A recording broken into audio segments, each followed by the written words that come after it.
Hello, everyone, and welcome back to the Resonance Container podcast. I'm your host, Callie Johnson. Thank you so much for being here. So, I am not really sure when this podcast is going to be released. Sorry, I'm drinking coffee right now. But I thought it would be interesting to go ahead and record this now and probably post it later so maybe we could kind of see the timeline of how all of this pans out. So, to give you all a reference of where I'm at and what life's been like in the current moment, a few weeks ago, I had to leave Thailand because my visa was expiring. And I flew out of Chiang Mai around on February 4th and flew into Da Nang so I could go spend some time in Hoi An. And it was super charming and I absolutely loved Hoi An. It's got all these beautiful like lanterns everywhere. You can still see some of the French influence in the buildings, but it's very much intertwined with the Vietnamese culture. Um, and it's also near a beach. It's not like the most beautiful beach you've ever seen, but it's still a really beautiful beach with nice water. And I had booked 10 days at an Airbnb there, and they didn't have anything else past the 14th of February. So I had booked another spot because I wanted to be in Hoi An for Tet. Well, long story short, the second place actually got canceled. I guess they didn't realize they still had their bookings open for Tet. Now, if y'all are unfamiliar with what Tet is, this is like the Lunar New Year celebration. So, this is their holiday season. Most people take off about a week for work, and then by the 17th and 18th, the majority of businesses are closed down. And while there's like a little bit of events and celebration, it's definitely more of a time for them to rest, reset, and spend time with family, which I know, honestly wish that Westerners would take some advice and like take the example for them and actually like shut down during the holidays. It's gotten to the point now, as you all know, that a lot of places still stay open, which in a sense, sometimes it is good if there is a town bar that's open that people that don't have families can go hang out at. But it's very important to the Vietnamese culture out here. So I had to book another place. And by the time I realized I needed to book a different place, I had been exploring and I was already interested in spending time in Da Nang as well because, to be honest with you all, I am considering a possible long term stay out here. After talking to many expats out here, a lot of people still do 90-day visa runs really easily and they just make it work. And, you know, it's easy to be able to afford a relatively nice place by yourself out here. And yeah, so, and it's got everything that I've ever wanted. I always used to say that I want to live near the mountains by the beach, near a city. And Da Nang has mountains, beach, and city. And then you have Hoi An, which is like less than 40 minutes away, and is um, little more conservative, a little more just charming and quaint. So I was feeling the vibe of like best of both worlds. So um, when I booked, I was like, let's just go ahead and book for a month. Like, I don't feel like hopping on a bus again. I need to consider my finances right now. So actually, the better move would just to be kind of hang tight. And um, it was very slim pickings because of the holiday. But I managed to find an Airbnb apartment that was available for a month that had like a hot pan, a spot to boil water, a refrigerator, and a balcony and a washer. And that met all of my criteria. Um, it looked like it was going to be a half decent spot. Now, the place that I booked, I'm probably saying this wrong, but and my English pronunciation is called Dien Nop. And it like I had read reviews that's like there's just not a lot out here. I'm like, okay, I mean that's fine. I can always just hop on a grab scooter and go either direction. Well, when I got here, what I didn't know, and my former Airbnb host was trying to kind of explain this to me, but there was a language barrier. I was having a hard time like understanding what he had said. But when I got here, the apartment was totally fine. It's a great little space for me, um, but this whole area right here has a bunch of abandoned construction, and a lot of it's on the beach. So, one, it's hard to even access the beach from here.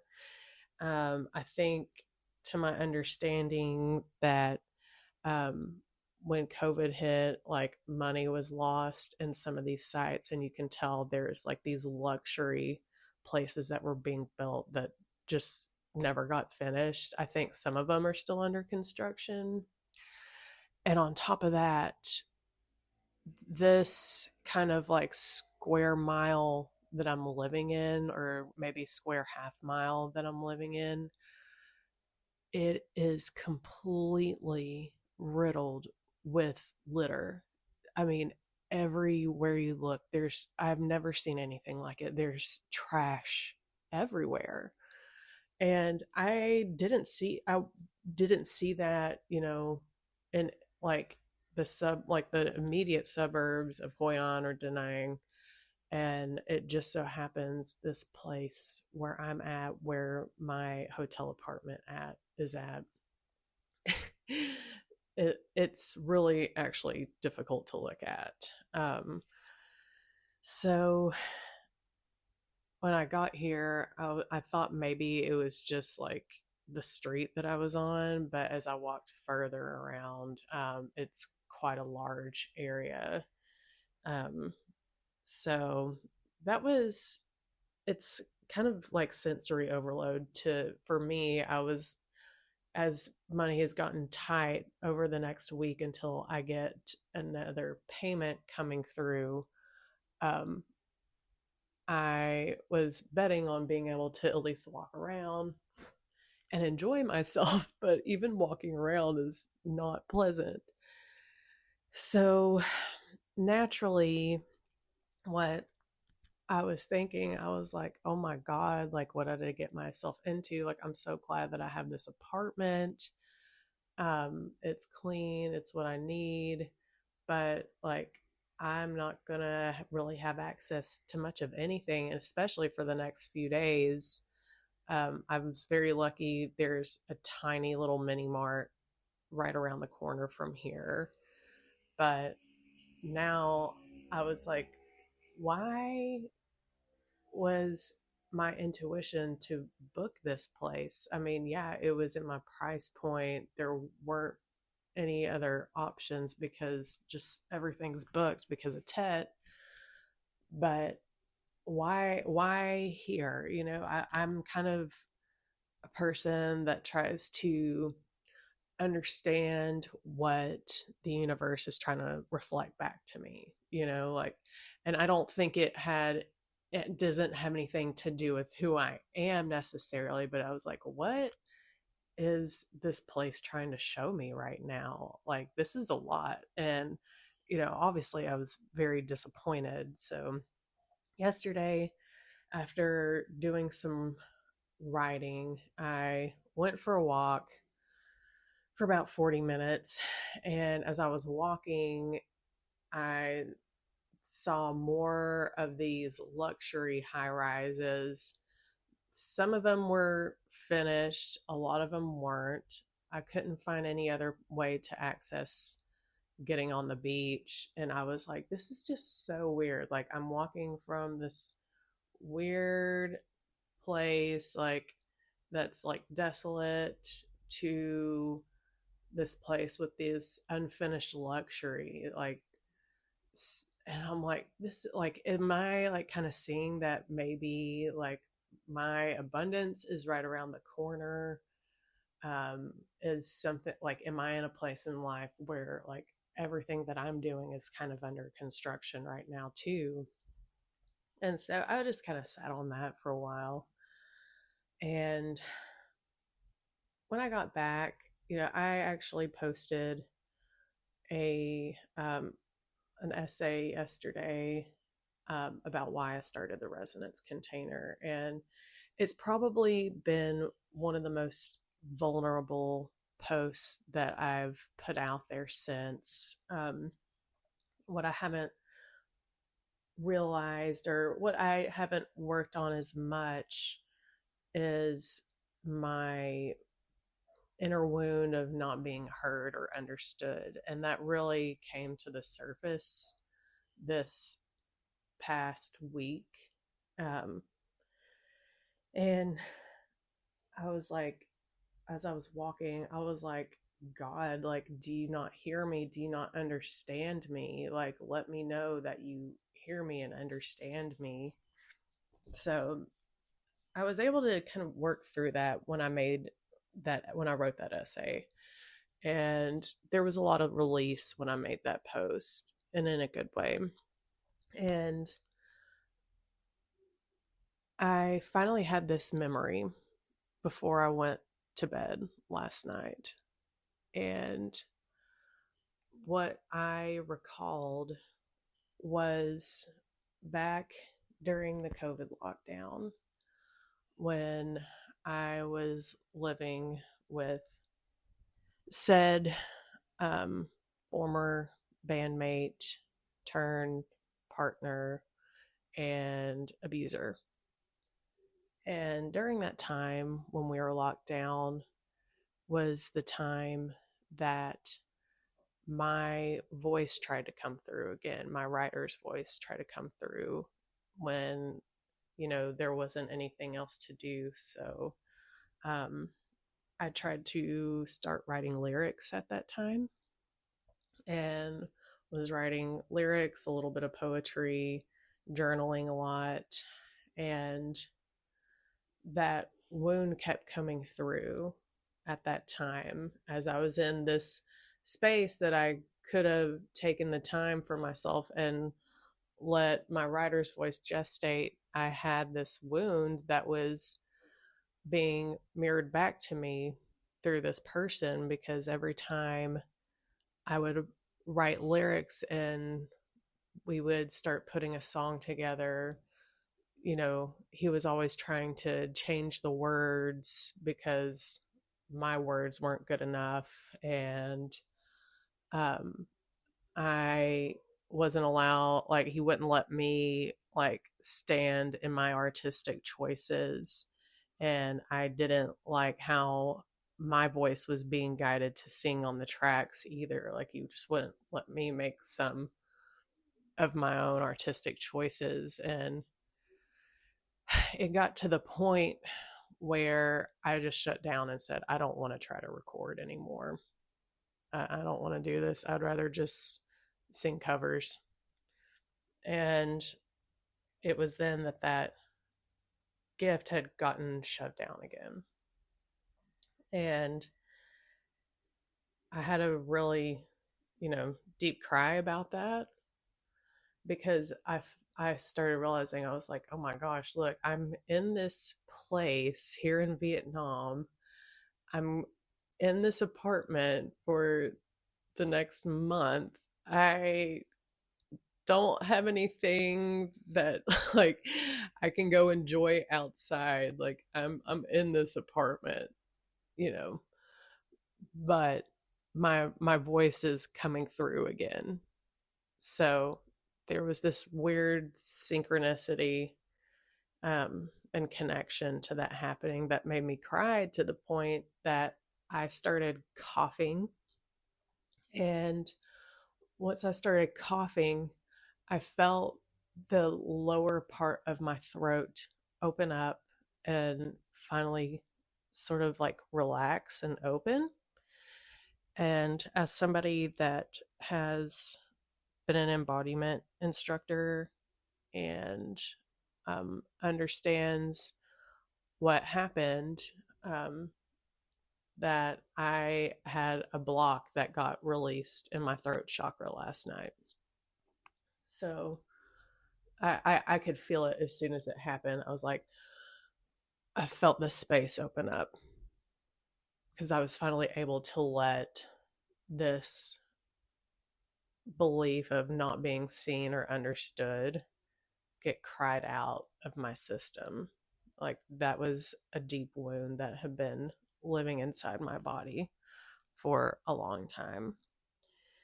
And as I woke up today, I felt really exhausted. Um, when you process emotions like that, it can be very exhausting. But I just kind of laid there and was like, what do I need to do? And I ask this a lot. I ask, like, God, what would you have me do? Let me be your vessel. Let all my actions be in alignment. Let my location be in alignment. And that's when I clicked. I was like, I've been asking for my actions to be in alignment. I've been asking for my location to be in alignment. And that's when it dawned on me. I was like, Callie, you asked to be here right now. This is exactly what you asked for. I asked to be put in a space where I could be distraction free, to just have my needs met in a comfortable, clean space, and be creative.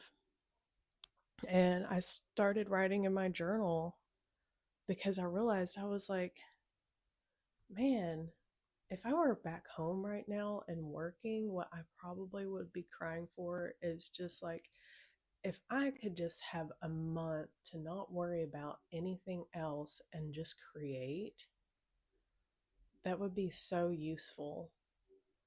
And that's when it dawned on me. I was like, this is the blessing that I'm being given right now.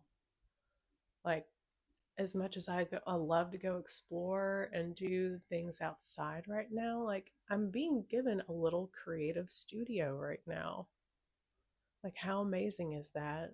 And so I thought, I was like, I need to make a list. Like, if I were given a month to just do whatever it is I wanted to do creatively with my writing, my voice, what would I do?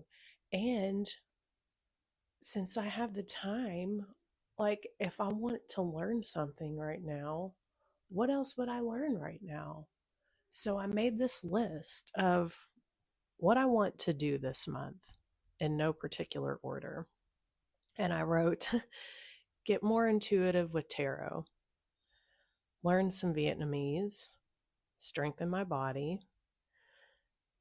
make $2,020 from my, or more, from my writing, my podcast, voice, private sessions, unexpected income, social media, maybe YouTube, and also to meet my future husband.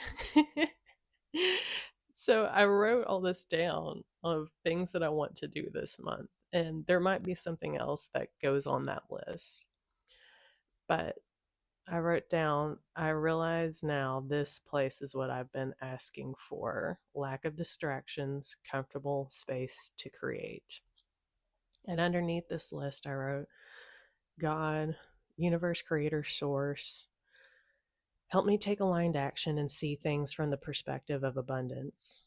Help me be in my truth. Let me be guided by your light. I've been blessed with time.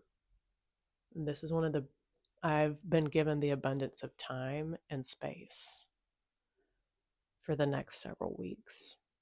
So that was the moment. And David Guillaume talks about this a lot, is when we can give ourselves that space to say, pause, what a gift. That's when we understand why we're put where we are put. I continue to ask for my actions to always be in alignment and my location to always be in alignment. So I was like, oh, all of this is in alignment. Well, it seems kind of weird when I first got here, but now it makes sense. So, yes, this is my moment of saying, pause, what a gift, because I have been blessed. And thank you for the trash filled area surrounding my apartment. But thank you for the inner peace that I have inside of the place that I'm staying right now. And for the fact that I don't have to be on a bus or go anywhere for the next 4 weeks now. And I get to see if I keep my actions in alignment and what's going to come out of me creatively in these next few weeks, and also what am I going to learn in the next few weeks. So I'm actually really excited now. So I hope that all resonated with you. um, thank you so much for tuning in. Let me know what you think in the comments if you've had any moments like this before. And if you all have not already, make sure you subscribe for free to my Substack. If you are interested in receiving deeper transmissions, guided meditations, then I highly recommend that you do my paid subscription. It's only $7 a month, but I do content for those that pay, that are more deeper tools that you can use for your own work in embodied alignment. And if you are interested in working with me, I have decided that I'm going to keep a small space open to work with max 1, 2, maybe 3 clients a month. And I have the space open up for that. And what this is a way to work with me in a way that is not traditional coaching. This isn't therapy, but it is my way of guiding you through embodied alignment, through deep, reflective listening, mirroring, and helping you hear yourself again through your own aligned truth and help you back on your path to sovereignty. So, if this is something you're interested in, what I'm offering is 4 sessions over 4 weeks. It's kind of like an intensive, but more so you are going to be talking to me while I hold the space, and I will be probing you to hear yourself better and also give you tools to help you reconnect with your body and help you understand what your full truth is, especially when we live in the age of information overload. We need to connect with back with our own intuition and sense of self-trust and connection to higher source. So I would love to have you all. If you are interested in that, feel free to send me an email, calliejohnsonllc@gmail.com, or send me a message on any of my social media platforms. And thank you so much for tuning in. I will catch y'all on the next one.